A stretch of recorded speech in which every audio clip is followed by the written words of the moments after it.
Yo, what's going on? It's Fluffy Records back at it again. This is Record Purchases Part 2, uh, or Record Purchases 2025 Part 2, aka the final part. Um, got a nice stack of records here. Like I said, this is Part 2, so if you missed Part 1, watch Part 1, come back to Part 2.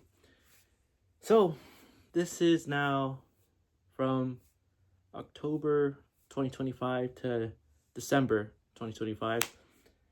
I gotta say, I went all in with buying these records, no hesitation. And if you recall from the last video, I did say I've been selling a lot of duplicates.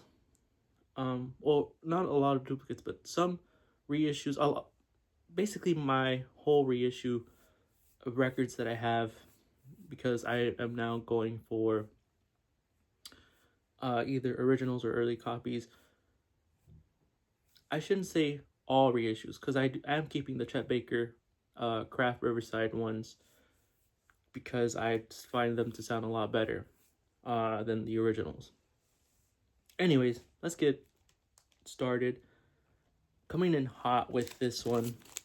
I got this one at a Facebook Marketplace, from a Facebook Marketplace deal. Shout outs to Kyle. I don't know why, I decided to go check the marketplace out again, and I saw this, and it was like, this dude named Kyle, he was letting go of a lot of jazz records, and this is one of the ones that just like happened to be a part of like the okay jazz records. And I was like, I see that it had the promo, and I was like, I gotta check out the condition. Super clean. But anyways, this is 1973 Joe Henderson Milestone. Not my favorite Joe Henderson Milestone record, but definitely want everything Joe Henderson, so might as well get that. As well as this from Kyle. I've been wanting this record for maybe 2 years now, and every time I go to the record stores, it's just never there for whatever reason. And it's not even a expensive record whatsoever. 1975, Elvin Jones is on the mountain with Jan Hammer and Gene Perla. This is a kick-ass record, Cheap Heat, and this is all music done by the two cats that are on here, Jan Hammer and Gene Perla. I always forget who plays who, other than Elvin Jones on drums. I think Jan Hammer plays the piano and Gene Perla plays bass, or maybe it's the other way around, but regardless, this is a freaking awesome record for cheap. I think in terms of like when it comes to Elvin Jones led records, does he have any? I guess the one that I can think of right off the bat are the ones on Impulse, but I don't know if those are cheap heat, because I think they're going up for at least $100, right? But this one, on the other hand, this is on PM Records, I think that's what it's called. Good stuff. Okay, this is a upgrade for me. I have the Music Matters 33 test pressing, and I just wanted this one because I've always loved the music on here and the cats who play on here. Blue Note, BLP 4146, Dexter Gordon, Our Man in Paris. I realized after just kind of going through this album, Dexter Gordon had a number of albums on Blue Note, and for those who don't know, Dexter Gordon at some point just moved out of the U.S., went to I'm assuming Paris, right? I mean, he went to Europe, and I'm saying they because I believe also Bud Powell moved out of the U.S. and lived in Europe as well. Pierre Michelat, who is a French guy, also stayed there. And then Kenny Clark, who also had a album on Blue Note in, I think, 61 with kind of a big group. And that was done in Germany.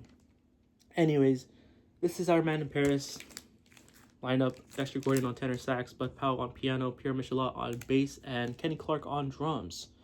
This is a great, just good hard bop record from, I always forget the date, but yeah, this is one recorded not in the US, but it still has Rudy Van Gelder, his marks on the etching, so, or on the dead wax. So that, I was happy to have gotten this one. That was an eBay purchase. This one is also an eBay purchase. Actually, a lot of these are online purchases.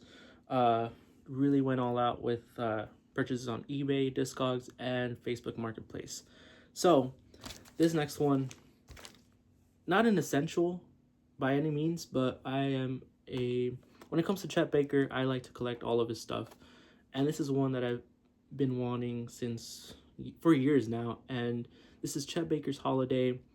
It can be confusing. A lot of people might think, oh, because it says holiday, people might think, oh, this is like a holiday album. No, this is referring to Billie Holiday and Chet Baker playing Billie Holiday tunes, or not her tunes per se, like just associated with Billie Holiday. Anyways, this is on Limelight. This is a mono promo pressing, and yeah, this is pretty dang good. I like it. Definitely not my favorite Chet Baker, and I believe he also had another album on Limelight, which I prefer that one. Don't have it yet. That's another one that's kind of, I guess, eluded me. But yeah, Chet Baker sings on here for some tunes, and this is a large group. And like I said, it's not an essential album, not my favorite one, but one to finally be happy to have. So there we go. Okay, these next two are coming from the same seller on eBay.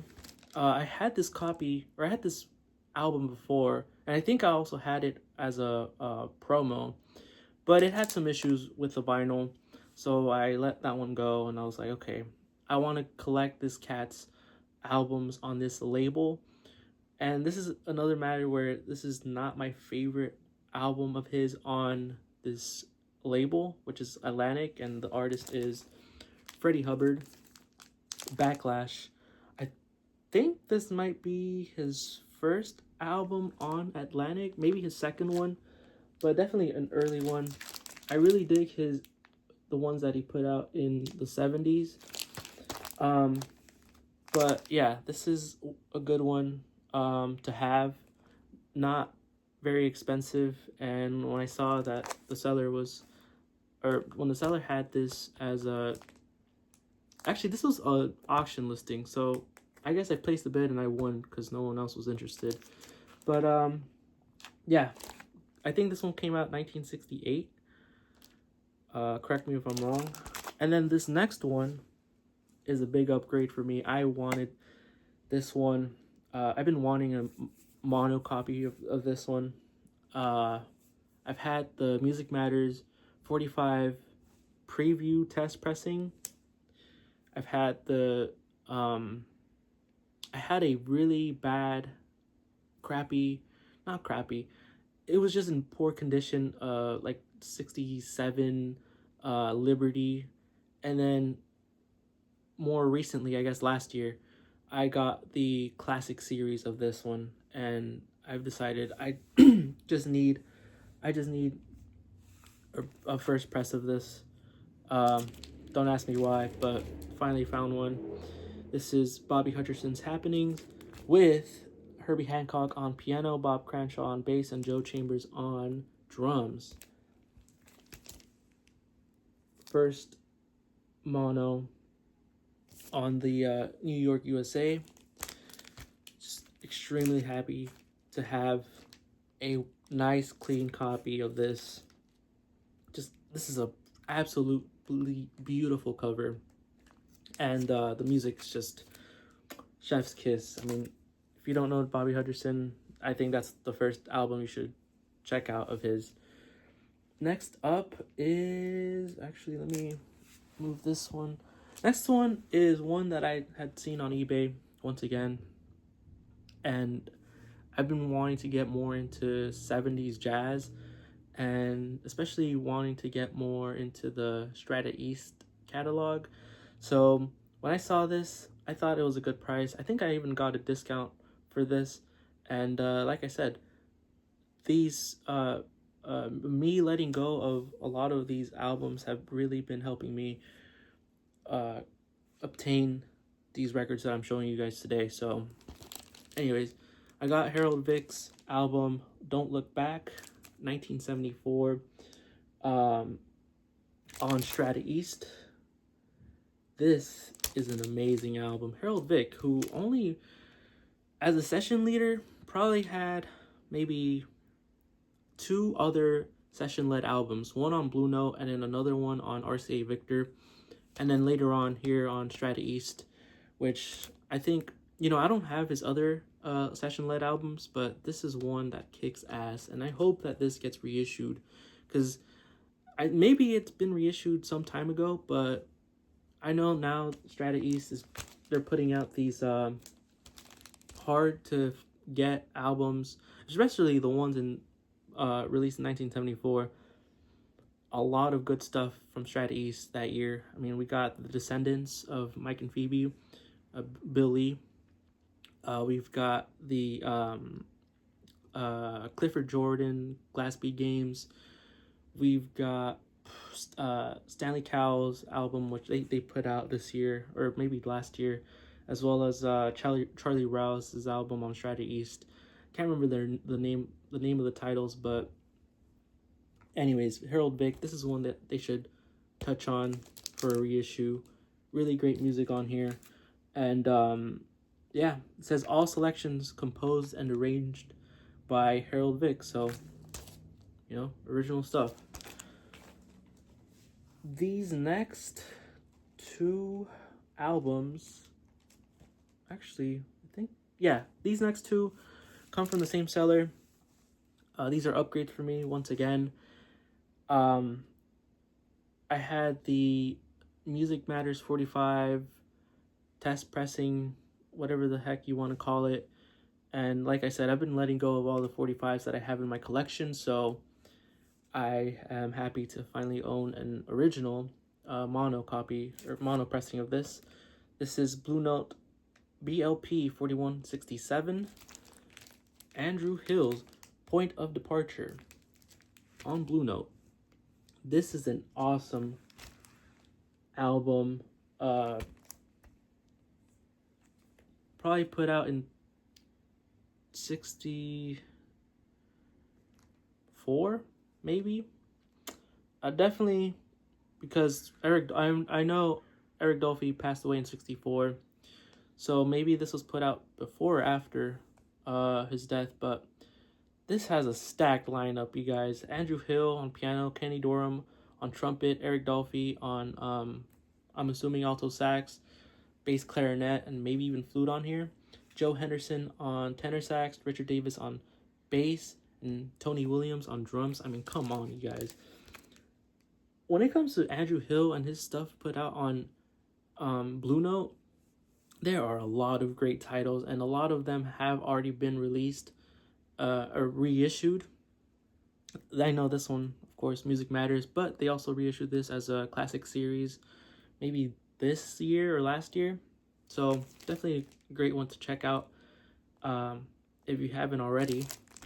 And then this other one, another upgrade, because I had a really not so great copy, but this is one that I'm happy to have.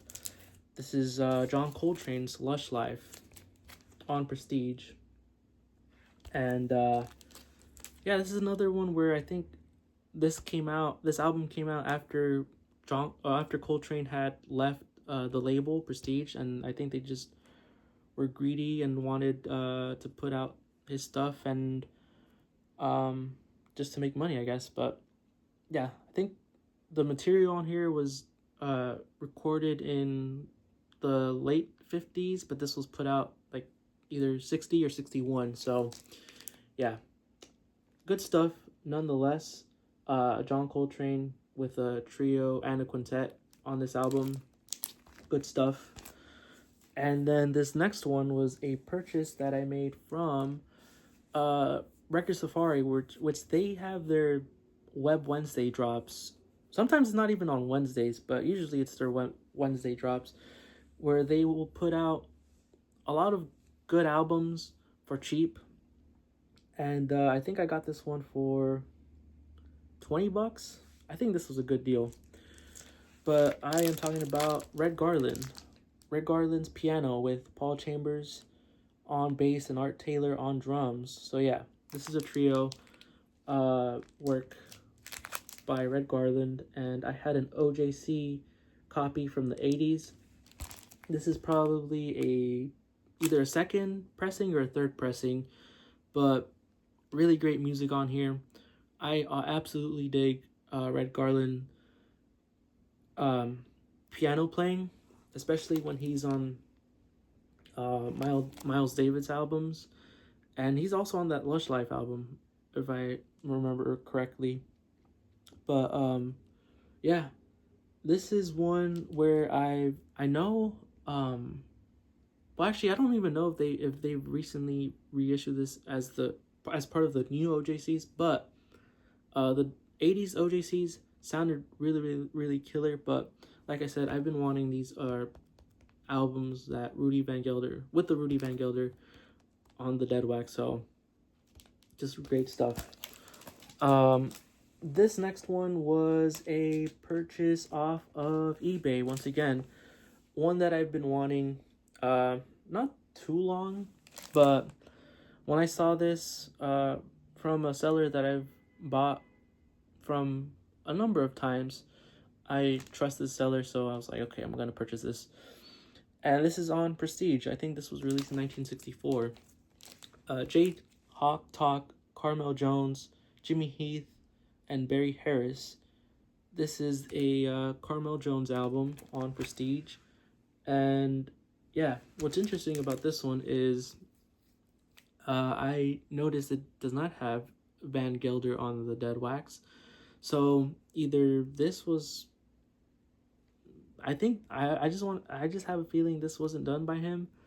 Maybe this was recorded at another studio, or I don't know. But I mean, 1964, I think Rudy was still doing stuff for Prestige.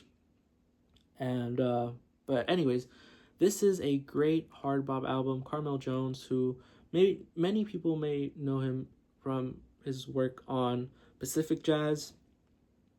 This is good. I really enjoy this one. Okay, these next few are albums that I got at Amoeba on Record Store Day Black Friday not long ago.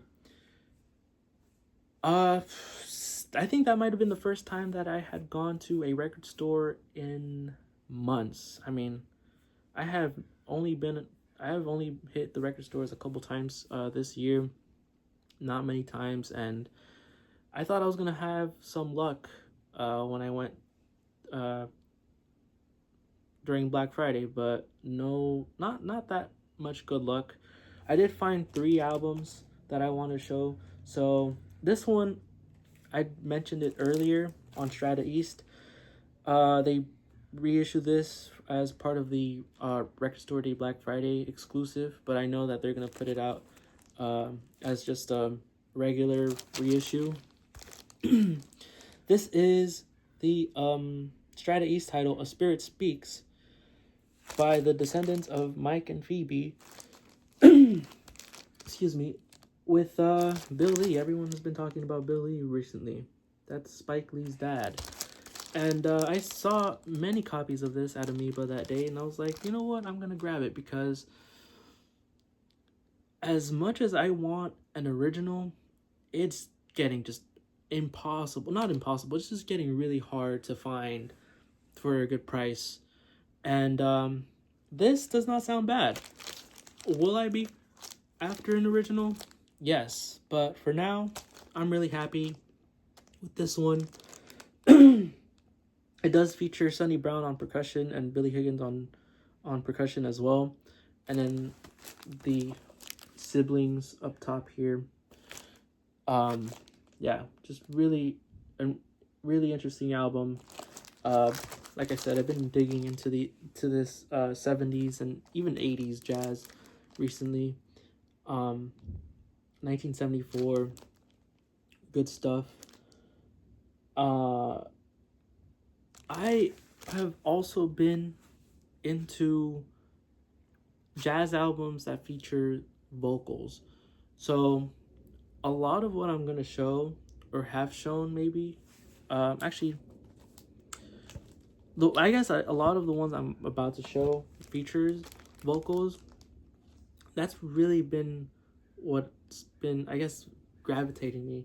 I have been enjoying more jazz with vocals, or like a kind of like a group of vocalists.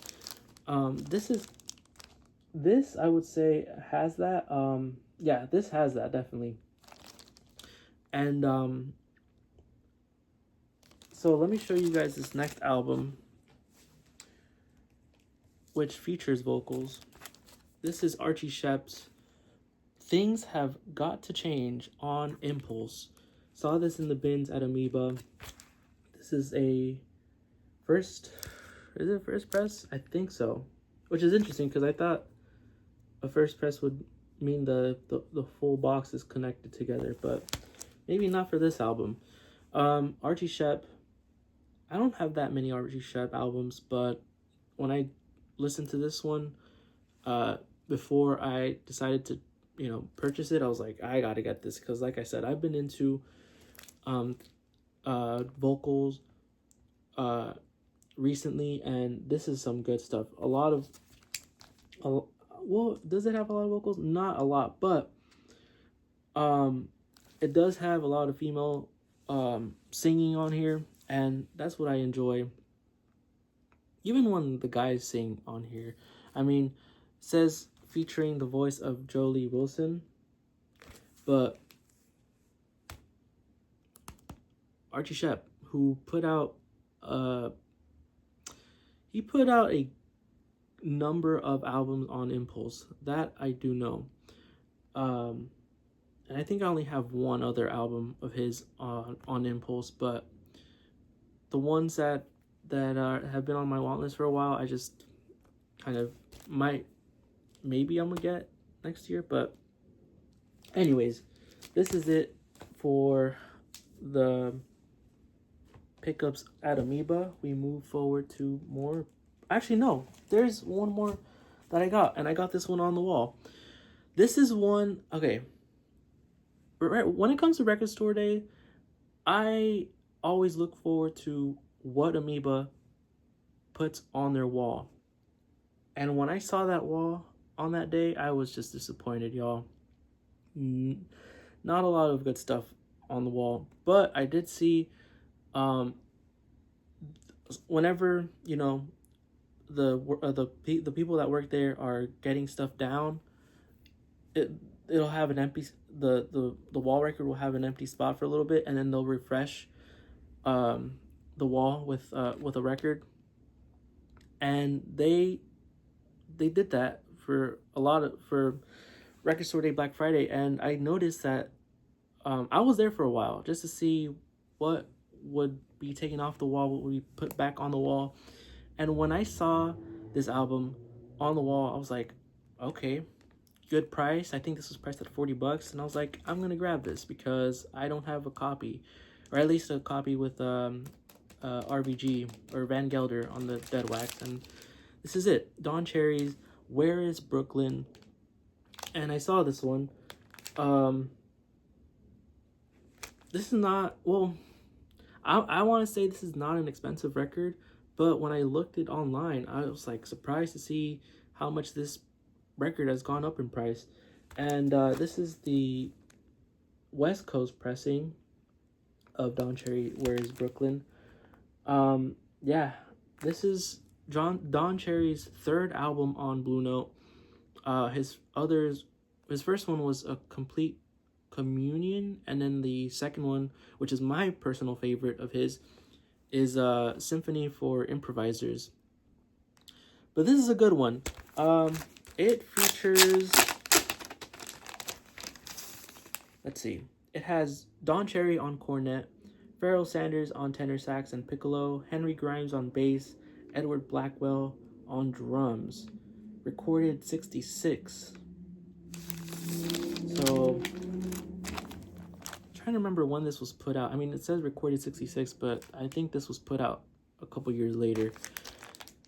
Anyways, I have really started to like this album. Did take me a while, not because it's free jazz, but because, I don't know, it never really grabbed my attention. But yeah, going back to this is a good one. I absolutely really like this. I will say the vinyl itself, the copy that I have, kind of noisy, so maybe I'll look into to upgrade, but for now I am gonna stick with this one. So those are the the Amoeba purchases. These next few are online purchases, and I guess I'll start off with the speaking of Pharoah Sanders. This is an eBay purchase, and this is funny because I saw this and I was like, okay, I've seen this album before. I've never really listened to it, but I streamed it a little bit. I was like, okay, I really dig this. And then I contacted the seller because I noticed that the jacket looked like a first pressing, and then the disc looked like a reissue disc. Anyways, Pharoah Sanders, he's on this album. So I was like, okay, let me just show you guys the Pharoah Sanders album. I'm talking about this one, Pharoah Sanders Quintet on ESP disc. So like I said, jacket looks to be like a first pressing. Later pressings would have like the I think it would say like Pharoah Sanders Quintet. And then you look at the back here. It doesn't have the later the later copies would have like a different back cover. But then I noticed the disc and it didn't match the first press. So I was like, I contacted the seller and I asked him like, oh, what the deal was. Did he Frankenstein this album? And he wasn't sure himself. So the funny part is he recognized my eBay name and he was like, oh, Fluffy Records. I enjoyed your YouTube channel. So shout outs to Tony. He gave me a deal on this because we both have no idea what happened here. I'm guessing this is a Frankenstein record where whoever owned this prior to Tony must have swapped out the disc. But anyways, this is a really clean album or clean disc, and yeah, this has the Plastilite P, and it has the, what does that say? It says Bell Sound on the dead wax. So yeah, I think this is just the disc is a reissue, is my guess. But look at that. Look at the album jacket. It's really, really clean. It says here 1965. And then the disc also says 1965. So I don't know.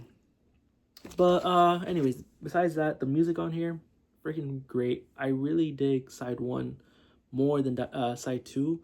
Side 1 is more free jazz. Side 2, which is interesting because for it being a ESP release, I imagine ESP being, at least the jazz side of ESP, being like free jazz, free improvisation, avant-garde at times even.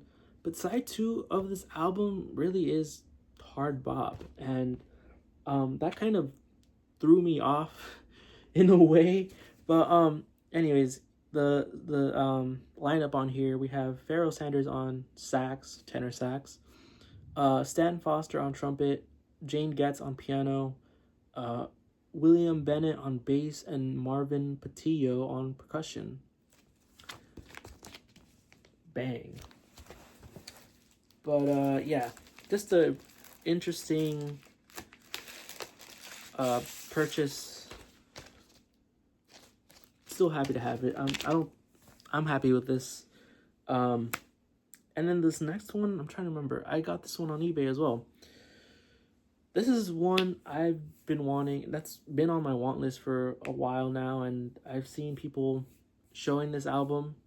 I guess it's people just want this album more these days, and I'm happy to have a copy. And this is it right here. Kawaida, by Tootie Heath. This is one released in, I don't even know if this was done in the 60s or no, this is done in 71, I think. And then it later got reissued maybe 74, 75 as a blue cover, or the texting here got redone. But if you guys don't know, this, when it comes to this album, it is hard to find in clean shape. And when I saw this on eBay, I was like, I'm gonna take a chance. I can always just return it. And luckily that did not have to happen, because when I received this album, it was well packaged and it's pretty dang clean. I mean, there's like a little mark on here, but it's just very hard to find clean copies of this. Kawaida, which I always forget what that means, but it does feature a freaking fantastic lineup of musicians. So we have Tootie Heath on drums, Buster Williams on bass, Don Cherry on trumpet, M. Tume on conga drums, Herbie Hancock on piano, Jimmy Heath on tenor and soprano sax, Ed Blackwell on bells and percussion, and Billy Bonner on flute and percussion. Y'all, all of the music on here done by Mtume, and I've been getting into Mtume, his early stuff at least. Definitely looking for his Strata East title, and I'm looking for that one album of his on, I think their label is called Third State or Third Street Records, I think. But those albums have just been going up in price. I think everything's just going up in price, y'all. But really, really happy. The music on here is absolutely just killer. Kawaida, Tootie Heath, who I want to say we lost him this year or last year. But either way, great stuff. This next one, I cannot believe I had purchased. I think I got this one on Record Store Day. Yeah.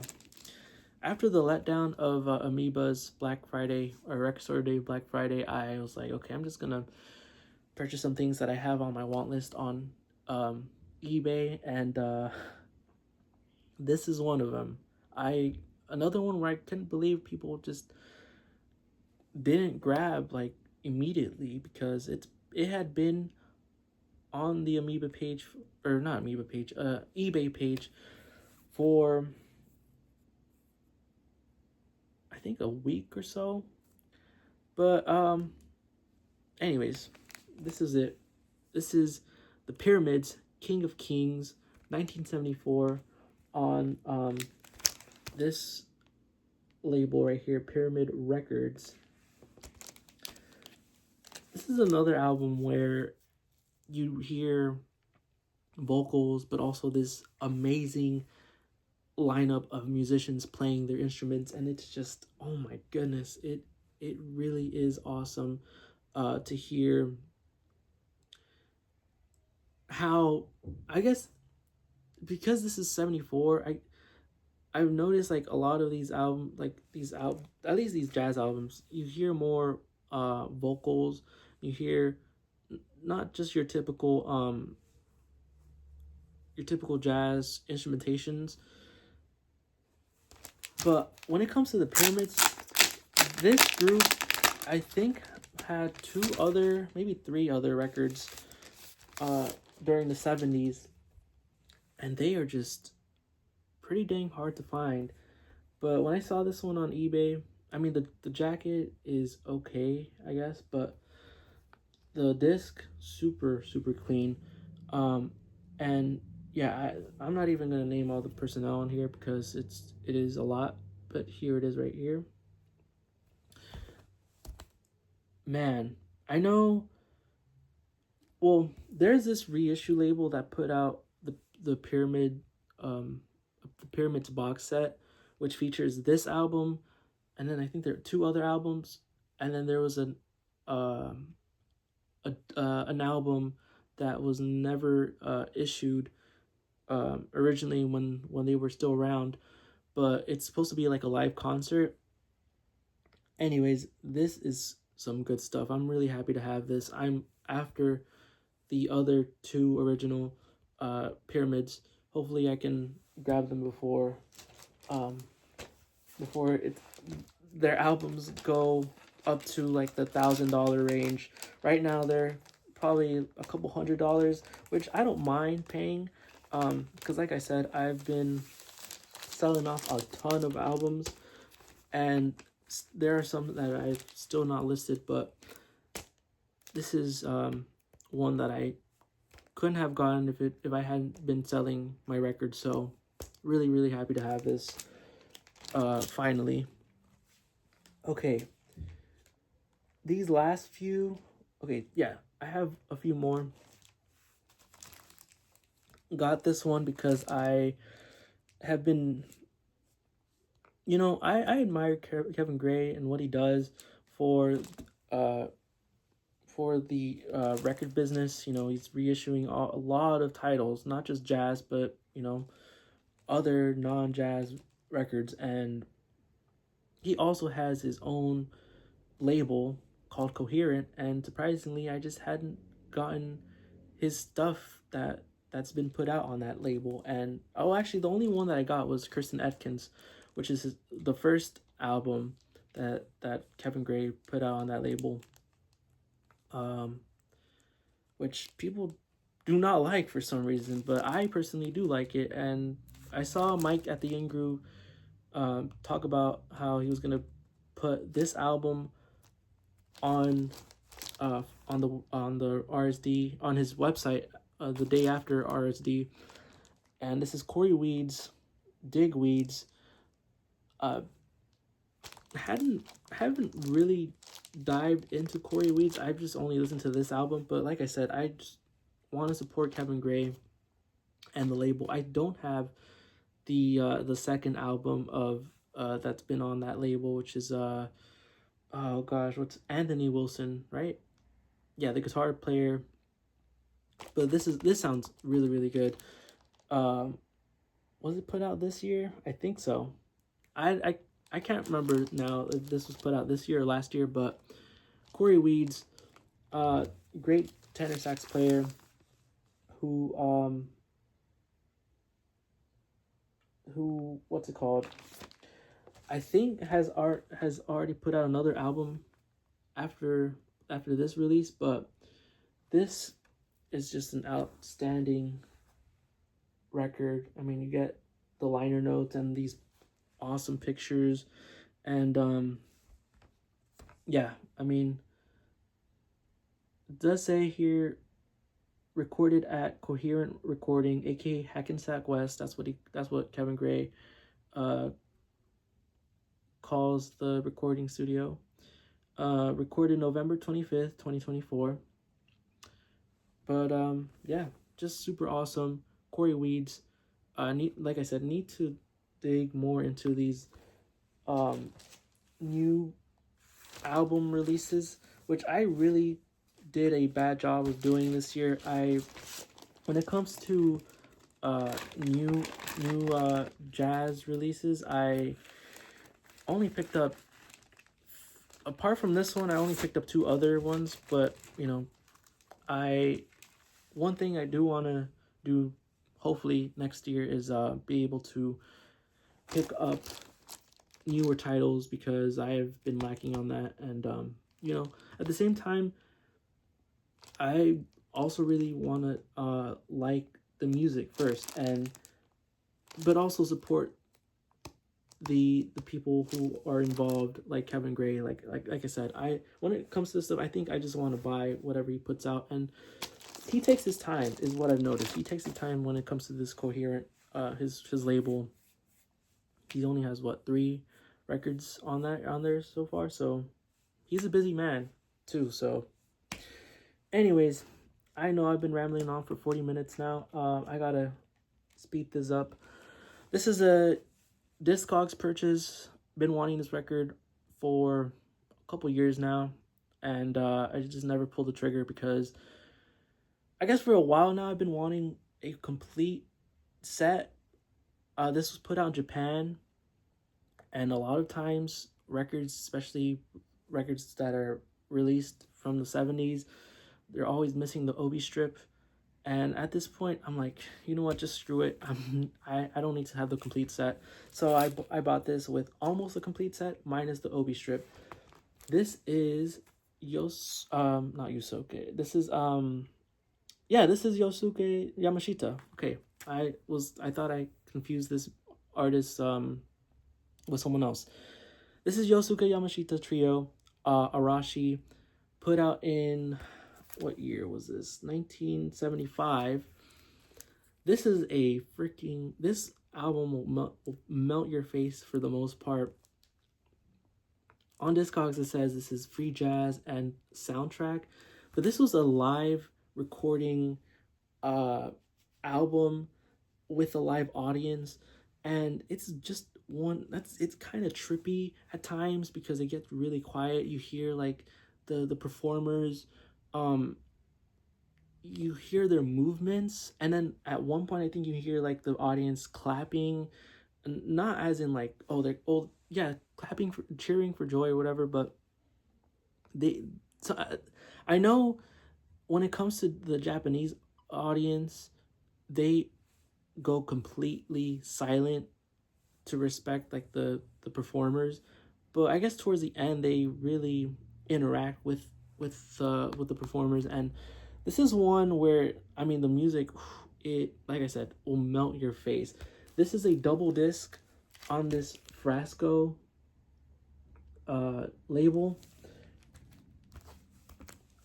I always get confused because the name of this album is Arashi, and I think the name of the group is Arashi, but when you look this up, it says this is the Yosuke Yamashita Trio, so I'm not sure what it really is.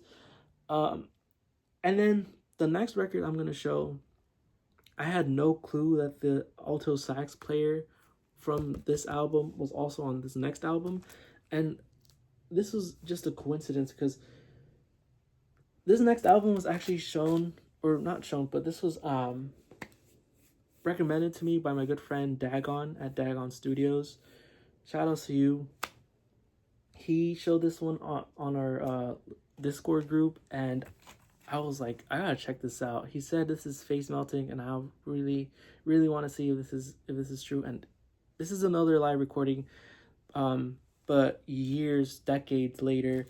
I think this was recorded 2019 but released 2022. But this is it right here. Arashi with Takeo Moriyama Tokuzo. This is another face melting record. And like I said, Japanese recording. This is freaking awesome.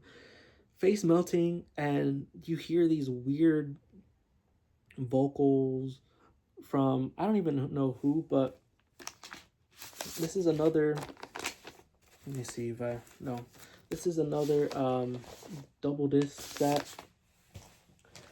I was a little scared. I thought I was going to show the download code, but cheap cover. I mean, this is like, yeah, cheap, but this is the Discogs purchase. And when I noticed the same saxophone player, which I guess his name is Takeo, right? No, the saxophone player is Akira Sakata.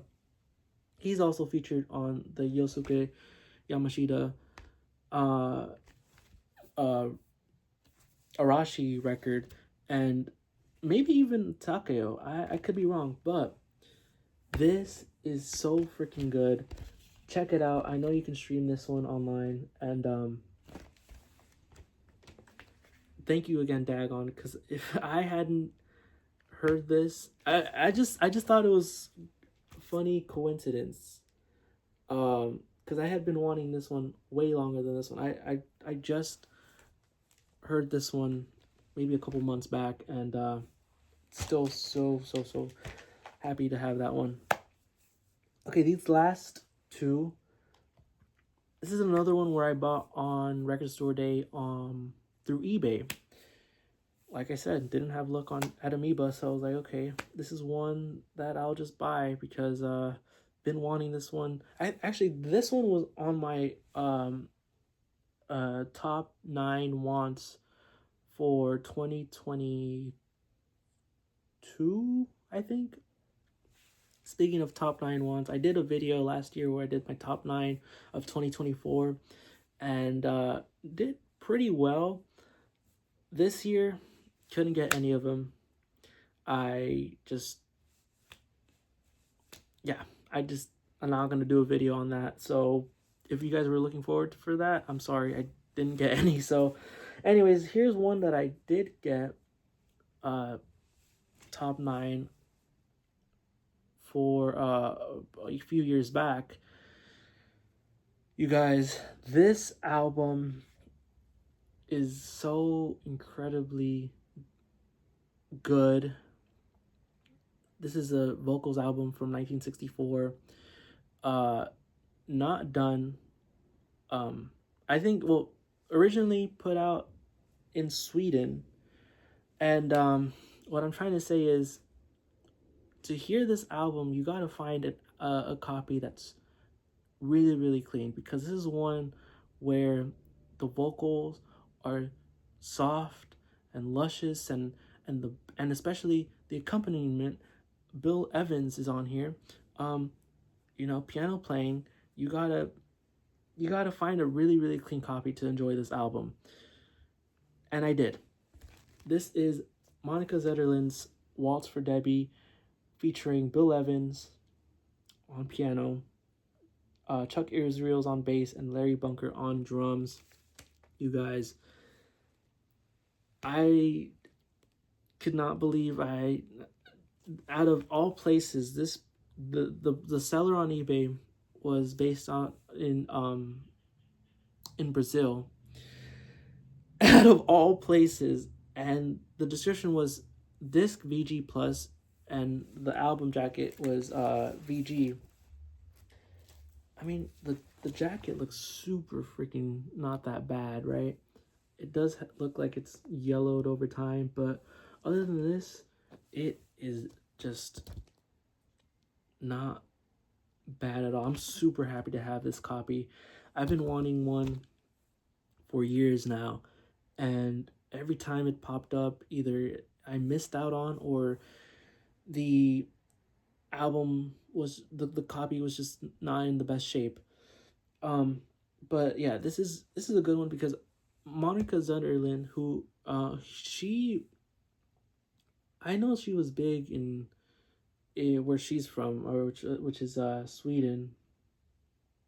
But when I discovered this album a few years back, I was just blown away how good this sounds. And she sings English in some songs on this album, but she sings, I think, for the most part, actually it's a 50-50. She sings 50% of the time she sings English, 50% of the time she sings in her native language. And it's still just, this album is absolutely breathtaking. This is one, like I said, put out on not released in the US, but this was released in Sweden. This is on the Philips label.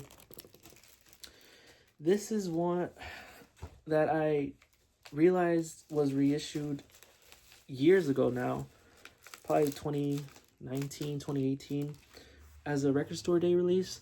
And I guess you can find a copy out there, but this is one I think you just gotta find an original one for. I don't know how the reissue from years ago sounds. Hopefully it sounds good. I guess you can pick that one up too, but there are also alternatives. I think you can get like a Japanese pressing from years later after this one was released. And then you can also find like a later Swedish reissue from like the 70s. My point is, listen to the music. This sounds absolutely stunning. Her vocals, amazing. Bill Evans, and like these two together, it's just, I am super, super happy to have this. And then the last one, I could not believe I found this one. Started off from the Facebook Marketplace, ending it off from a purchase that I made off the Facebook Marketplace. This last one was an impulse purchase because for the price and the way that it was described, I was like, I'm gonna buy this. Like I said, I've been getting into 70s and 80s jazz, and when I had seen this, I really looked into to make sure it was an original. I matched everything. I matched to make sure everything was correct, and I made sure this wasn't a reissue, or it wasn't like I don't even know if there's bootleg copies out there, but just made sure this was legit. Of course, I made sure to ask the seller, but anyways, got this one. This is the last minute purchase for me off the Facebook Marketplace, and I'm happy to say that I'm happy to have this. This is what I'm trying to say. This is it right here. This is Adele Sebastian's Desert Fairy Princess on the UGMAA label, which I believe this is Horace Tapscott's label. Correct me if I'm wrong, but yeah, Desert Fairy Princess. I believe this one was put out in 1981, and the liner notes does feature Tapscott, and of course the